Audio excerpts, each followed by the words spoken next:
ಎಲ್ರಿಗೂ ನಮಸ್ತೆ. Welcome to my Tuesday mini blog and welcome to my YouTube channel. ಇನ್ನೂ ಯಾರು ನನ್ನ ಅಕೌಂಟ್ನ ಸಬ್ಸ್ಕ್ರೈಬ್ ಮಾಡ್ಕೊಂಡಿಲ್ಲ ಅವ್ರು ನನ್ನ ಅಕೌಂಟ್ಗೆ ಹೋಗಿ ಬೆಲ್ ಐಕಾನ್ನ ಕ್ಲಿಕ್ ಮಾಡಿ, ಕಮೆಂಟ್ ಮಾಡಿ, ಶೇರ್ ಮಾಡಿ, ಸಪೋರ್ಟ್ ಮಾಡಿ. ಎಲ್ರಿಗೂ ಗುಡ್ ಮಾರ್ನಿಂಗ್. ನೋಡಿ, ನಮ್ಮ ಮನೆಗೆ ತುಂಬ ಚಿಕ್ಕ ಜೀವ, ಆದರೂ ಎಲ್ರಿಗೂ ಪ್ರಾಣ ತಿನ್ನೋ ಅಷ್ಟು ಕಾಟ ಕೊಡ್ತಾಳೆ. ಒಂದು ಕೆಲಸ ಮಾಡೋದಕ್ಕೆ ಬಿಡಲ್ಲ. ಯಾವಾಗೂ ಹಿಂಗೆ ನನ್ನ ತಂಗಿಗಂತೂ ತುಂಬ ರೋದನೆ ಕೊಡ್ತಾಳೆ. ನೋಡಿ, ಅವಳು ಹೊಡಿದ್ರು ಅಂದರೆ ಎಗರುತ್ತಾಳೆ, ಕಚ್ಚಕ್ಕೆ ಹೋಗ್ತಾಳೆ. ಮತ್ತು ಸ್ಟಾರ್ಟ್ ನನ್ನ ಡೈಲಿ ರೊಟೀನ್. ವರ್ಕ್ಗೆ ರೆಡಿ ಆಗ್ತಾ ಸ್ವಲ್ಪ ಕಡಲೆಕಾಯಿ ಇತ್ತು, ಅದನ್ನು ಫ್ರೈ ಮಾಡ್ಕೊತ ಇದ್ದೆ. ಅವಾಗೂ ಇವಳು ಕಾಟ ತಪ್ಪಿದ್ದಲ್ಲ. ಇವತ್ತು ನನ್ನ ತಮ್ಮ ನನ್ನ ತಂಗಿ ನನ್ನ ಜೊತೆಲೇ ಬಂದಿದ್ದರು, ಹಂಗಾಗಿ ಅವರಿಬ್ಬರು ನೋಡಿ, ಇವಳು ನನ್ನ ತಂಗಿ ನನ್ನ ತಮ್ಮ.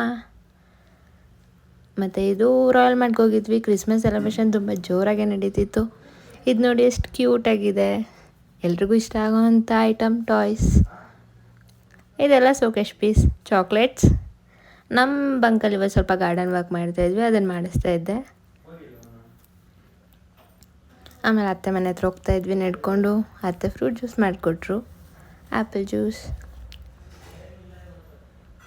ತುಂಬ ಹಶ್ವಾಗಿತ್ತು ಕಾರಣ ಅತ್ತೆಗೆ ಬಂದ ತಕ್ಷಣ ಕೇಳ್ತಿದ್ದೆ, ಅದಕ್ಕೆ ಸದ್ಯಕ್ಕೆ ಏನೂ ಮಾಡೋಕ್ಕಾಗಲ್ಲ ಅಂತ ಆ್ಯಪಲ್ ಜ್ಯೂಸ್ ಮಾಡಿಕೊಟ್ರು. ನಾವು ಕುಡಿತಿದ್ವಿ. ನಾರ್ಮಲಾಗಿ ಅತ್ತೆ ಪೂಜೆಗೆ ರೆಡಿ ಮಾಡ್ಕೊತಾ ಇದ್ರು. ಹಾಗೆ ಪಾಯಸ ಮಾಡೋಣ ಅಂತ ಪ್ಲ್ಯಾನ್ ಮಾಡಿದ್ವಿ. ಸಬ್ಬಕ್ಕಿ, ತುಪ್ಪ, 5 ಥರ ಡ್ರೈ ಫ್ರೂಟ್ಸ್, ಸಕ್ಕರೆ, ಹಾಲು. ಪಾಯಸ ರೆಡಿ ಆಯಿತು. ಆಮೇಲೆ ಎಲ್ಲರ ಜೊತೆ ತಿಂದ್ವಿ.